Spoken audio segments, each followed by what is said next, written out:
The investigation, it all stems from an article in The Athletic last year when accusations of sexual coercion were made against the then North Carolina Courage coach Paul Riley. That story was broke by MEG LINEHAN, who's senior writer with The Athletic, and Meg is with us now. Good evening, Meg. Hello, thank you for having me. This is an incredibly extensive report. The investigators reached out to almost 800 current and former players. Over 100 people were interviewed. Final report extends to 125 pages. And within that, some frankly shocking, horrific revelations of sexual misconduct among several male coaches in the league. I do want to talk about that, but obviously starting from an Irish point of view, Vera Pauw's inclusion as one of the 9 coaches named in the report has raised a lot of eyebrows. We should point out that what Vera Pauw is accused of is obviously of a much lesser scale than several of the other coaches. It all relates to her time as head coach of Houston Dash back in 2018 and primarily relates to comments about players' weight and the control that she had over players' lives. Right. And that really, just to kind of set the stage, obviously there are a lot of layers to what we're talking about here. There are people like Paul Riley who are kind of at one end of the spectrum, and then from there you do kind of honestly dial it back. But one of the things that I think is important to take away from this report is how behaviors from coaches about control over players' bodies enables other behaviors that are worse. And that's really what we have seen as part of the systemic nature of this, right? When you read this report, Vera Pauw, when she comes into the report as a coach who has been alleged by players to have weight shamed and attempted to control exercise routines, it is part of this larger picture. She's not the only coach to have done this. Fareed Ben-Stidi and O.L. Reign, Paul Riley, there are multiple coaches here who are brought into this section, but it helps, I think, paint this larger picture of what has been normalized in the sport. And I think that's where a lot of the level of concern comes in. Normalized is an interesting word because a lot of people, I think, will read this and think a lot of what Vera Pauw is accused of is quite normal for coaches. So in the report, it says players credibly reported that Pauw criticised players for their appearance, for example, saying that some players were too big, while praising other players for losing weight with no apparent correlation to performance or health. Pauw appeared to want to control and micromanage players' diets and exercise regimes, even when her weight loss directives were inconsistent with sports medicine best practices. For example, players reported that Pauw discouraged them from eating fruit because of its sugar content. And it goes on to say the players reported that Pauw's comments affected a teammate struggling with an eating disorder. A lot of people feel that for professional athletes it's part of their job to be in shape and that it's part of a coach's job to ensure that their players are in shape. So where does this overstep the mark? Right. So I think this is now the bigger question that we're going to start having is what is within a coach's power and how should coaches have the information of players' weight and players' performance? Obviously, there is a considerable amount of sports science around this, right? But what I think, to your point, overstepping the mark is it tied to performance? And is it communicated to players in a professional manner? And so I think this is where the potential failings are from what players have reported about it, in that it is not necessarily tied to how they're performing to games. It is based entirely on look and her own personal judgment. So that's, I think, where this is where we're going to start seeing maybe systemic changes, at least in the NWSL, about how player performance and thus diet, weight, all of this kind of stuff, the data that goes into that is then communicated in a more professional manner, and also one that takes into account players' mental health and any potential eating disorders as well. And there's nothing within this report to suggest that Vera Pauw was responding to a strength and conditioning coach who had raised concerns. It sounds as though that the evidence given from the players is that this was somewhat erratic, that there were certain players that it would be pointed out to, whereas other players would be left alone. There were also concerns about how close Vera Pauw and a lot of these coaches were with the players, and I guess it's a reflection maybe of the system and the lack of money within the system, that players are being housed and coaches are being housed in the same apartment block, which gives coaches an awful lot of control, which most sports coaches want as much as they can, and that again, that Vera Pauw at times may well have stepped over the mark. Yeah, I think, again, this is part of a larger conversation that we're having in the league, and we've been having in the league, honestly, since it started, right? Like, yes, the investigations have pushed this further, but I think there is this bigger question of investment and how much contact should coaches have and where those lines are blurred, right? Now, is Vera Pauw the worst offender in terms of blurred lines? No, because again, like there are levels to this. But where I think the player's concern begins is when those boundaries start to get lowered, right? Whether that's through the way that coaches are allowed to contact players, whether that's they're in social settings together, whether if there's alcohol involved, right? Or if there's some sort of perceived favoritism happening as well, right? This is where it gets into a really big gray area that is full of nuance, and we're not going to have this perfect black and white answer. But I think based on everything that we have seen across the NWSL, and maybe some of this is hindsight from players, of things ringing alarm bells and saying, the contact didn't feel okay to me, right? That this was maybe behavior that was normalized and acceptable within the league in 2018. And now looking at it from what we know and what we have put into place with anti-harassment policies that also protect against power imbalances and things of that nature, that maybe there was something that felt off there. And so it's not going to be some sort of like perfect, neat, tidy thing. This is players' lived experiences. And the report, I think, is honestly just trying to communicate that.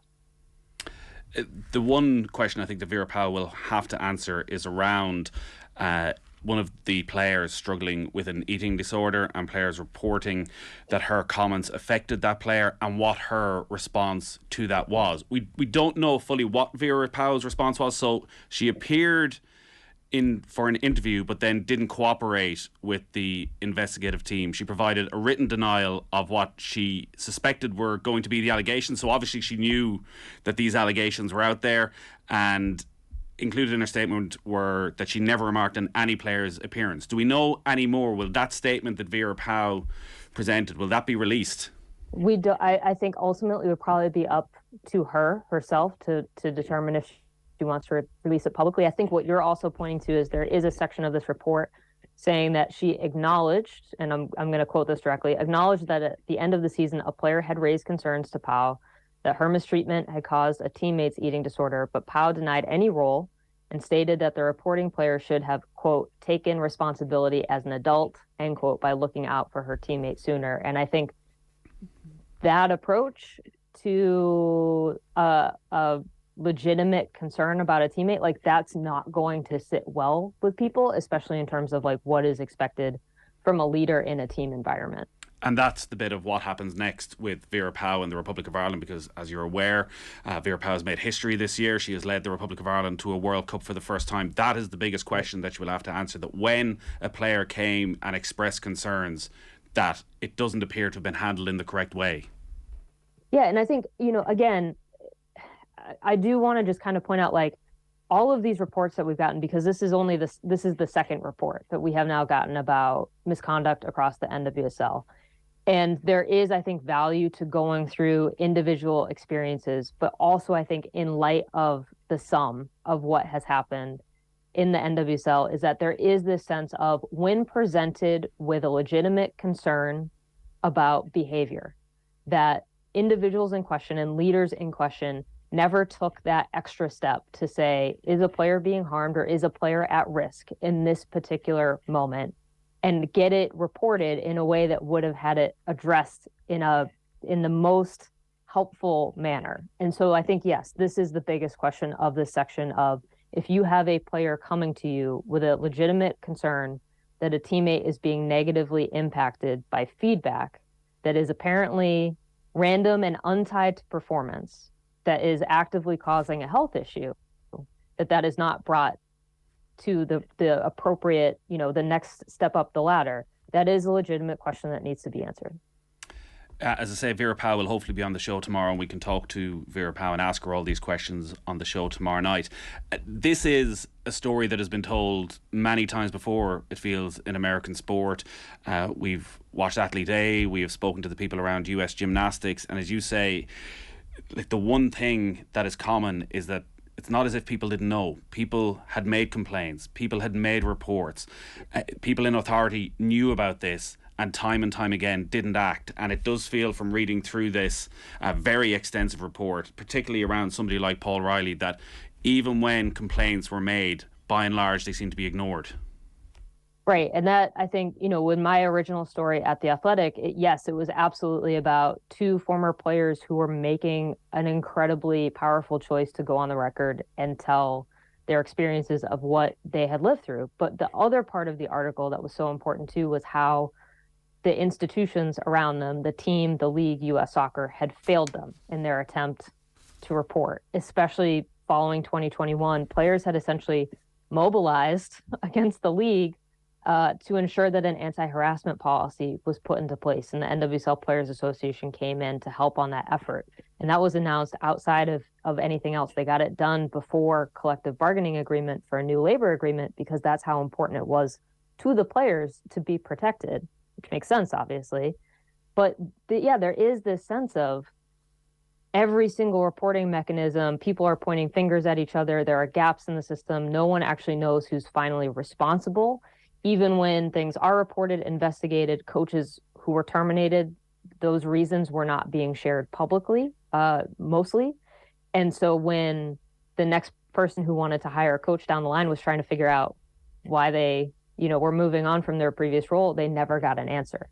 So the systemic part, there's obviously going to be a lot of process changes, not just at the NWSL level, but also at the U.S. Soccer level, to ensure that these are being reported. They're talking about an entire restructuring of the coaching program at U.S. Soccer right now. So that way, instead of a red light system to flag people who are committing misconduct, instead to take it to like a green light system. So the people who are good are allowed to continue coaching. So it's a much more proactive approach to this. We've got a lot of projects going on here in the U.S. that are just incredibly massive undertakings as a result of everything that's happened in the NWSL through its history.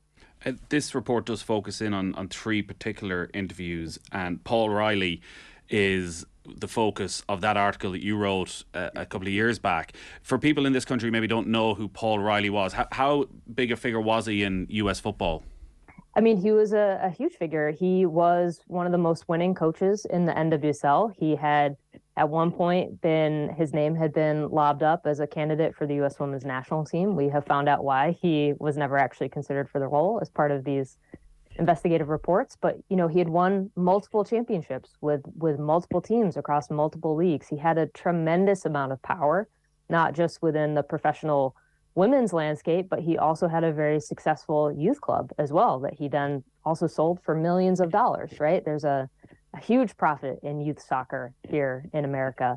So there was a real level of power that we were dealing with. And when I was reporting the story, obviously we had these two players who were willing to be named, but I also spoke to more than a dozen players who wanted to remain anonymous because they still felt that Paul Riley, no matter what the consequences of this article were, that he would still be able to impact their careers, whether they were retired, coaching, still playing, out of soccer entirely, which I think really does speak to his role in the sport at that time.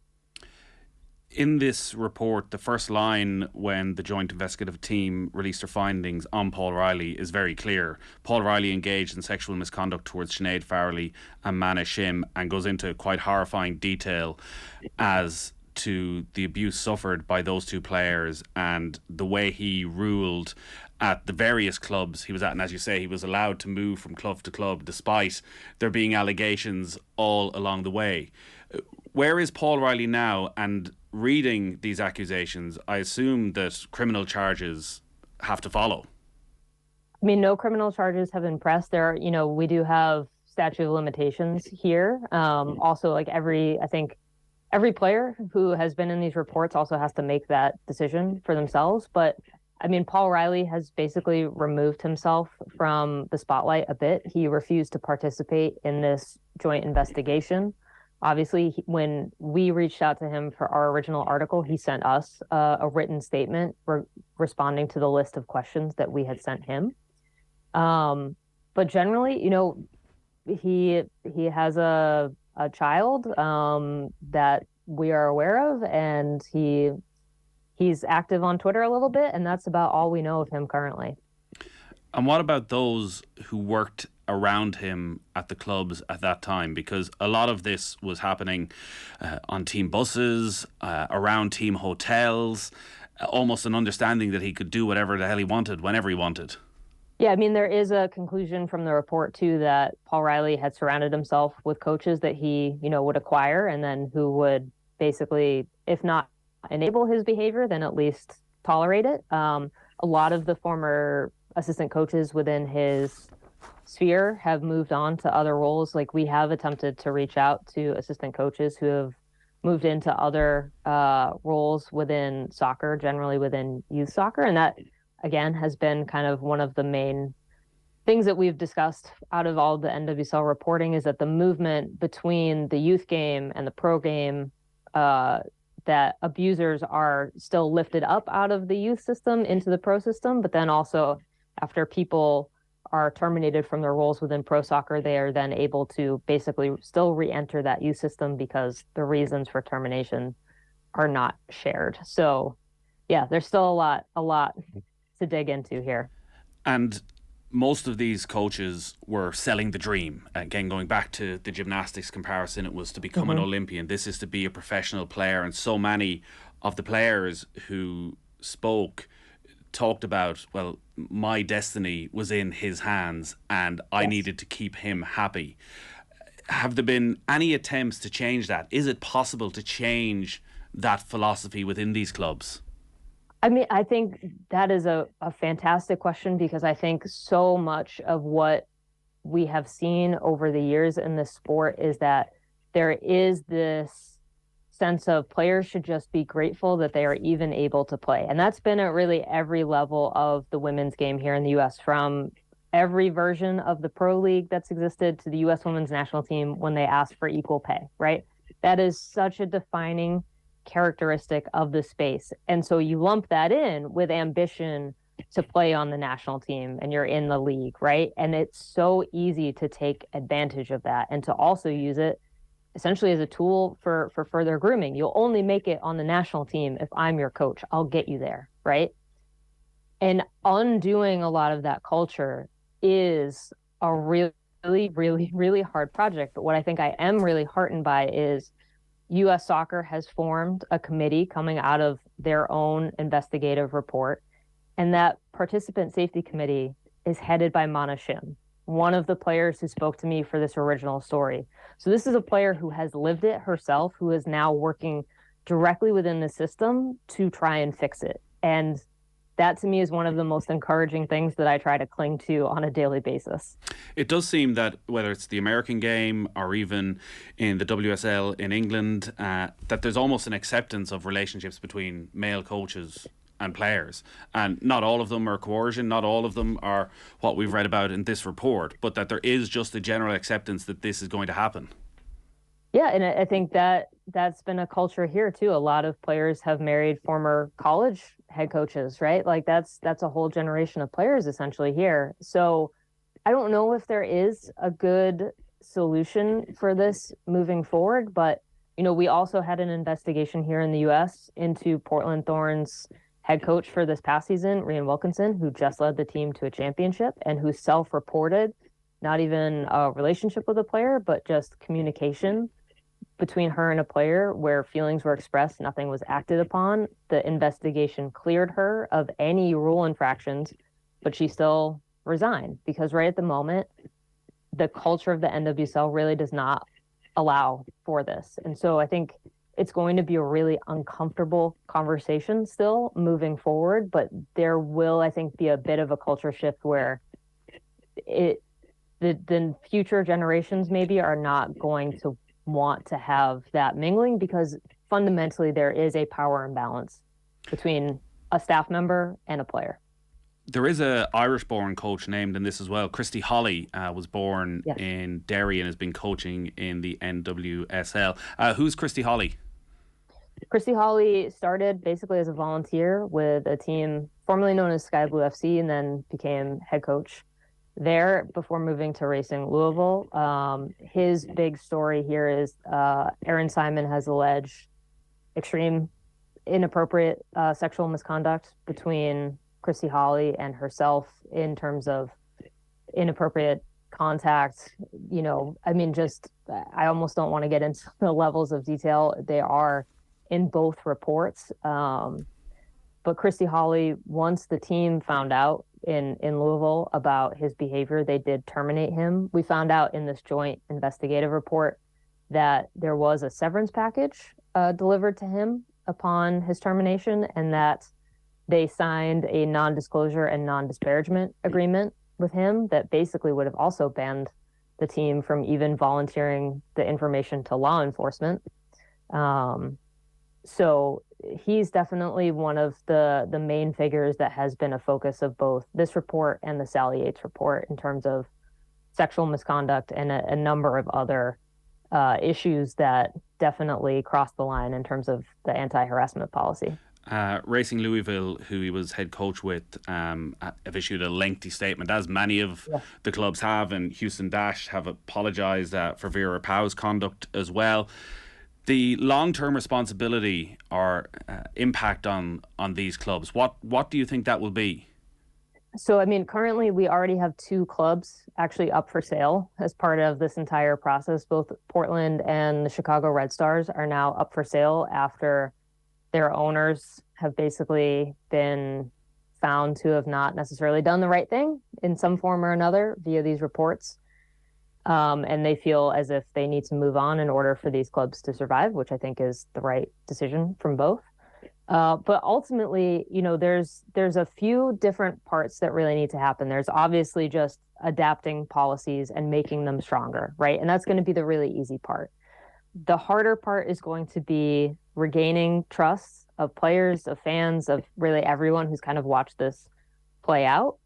And the other part is going to be this bigger culture shift that we've really been talking about this whole time, of finding those behaviors that have been normalized and figuring out how you undo some of that damage, of educating players to know what crosses the line. I mean, one of the, I think, really concerning things in both reports is that Chicago conducted a study of its own players, and the majority of the team reported behaviors that crossed the line into abuse and misconduct, and 70% of them didn't even know that.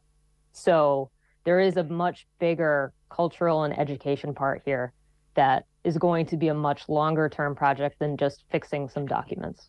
And from talking to players over recent days and weeks, do you get the sense from them that they feel now if they do raise their voice that they'll be listened to? Because it is clear from the report that one of the issues was that a player would make a complaint and it would drag on so long and they'd be given no feedback, that if they were talking to a teammate who had a similar issue, they'd say, well, I made my complaint and nothing ever happened about it.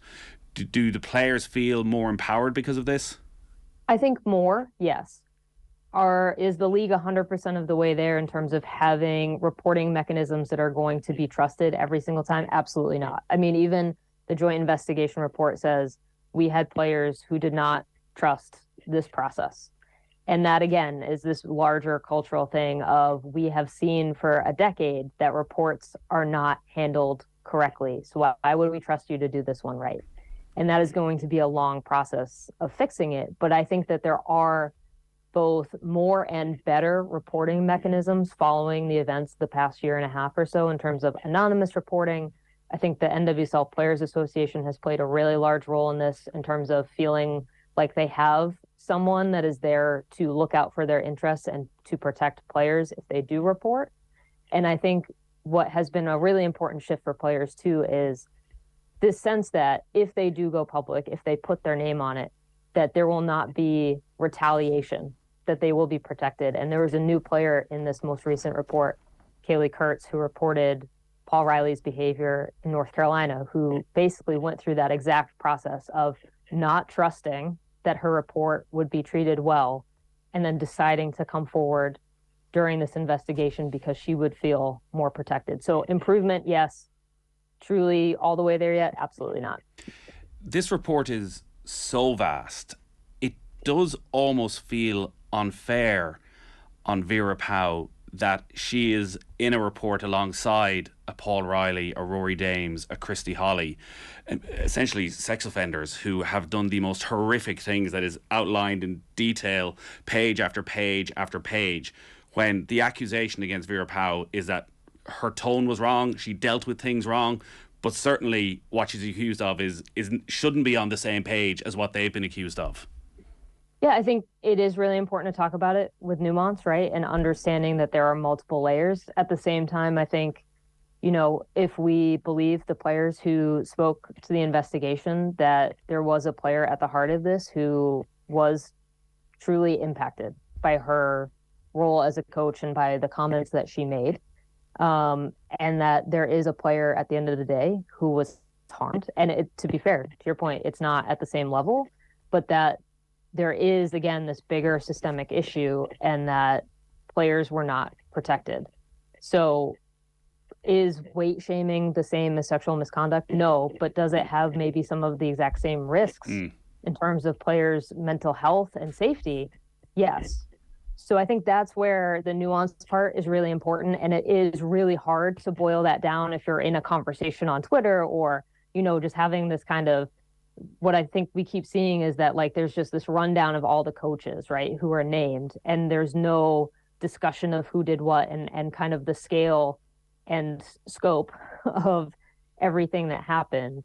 But fundamentally, there is this kind of shared approach to misconduct, I think, in terms of that there were no repercussions, that there were impacts to player health and safety, that it does make sense to have weight shaming and these other behaviors still investigated as part of this overall project within the NWSL. Does there need to be a much bigger conversation around how female players are coached as opposed to male players, around the language that is used, around what is acceptable and what is not acceptable? I mean, I think we just have to have a conversation about coaching in general, because also, I've been thinking this entire time, what are men expected to put up with because of kind of societal norms, right? Are these same things happening in men's sports? Because I think we have seen it even in MLS here. A former head coach had made a ton of comments about players' weight and fitness and everything, and that did not go over well, right? That was a reason that he was relieved of his duties. So why would we accept certain behaviors for men but not certain behaviors for women, right? And on the same side, I think a lot of people want to simplify this down to, well, we need more female coaches in this game, and that's not an answer either. So I think there are parts, both from a player point of view and from a coach point of view, of what behavior do we want to consider acceptable for a coach as a leader of a team, and that it should be acceptable regardless of gender. Meg, brilliant to talk to you, and thanks for all the detail you've added in there. And as I say, we hopefully will talk to Vera Pauw on the show tomorrow night. Meg Linehan there from The Athletic.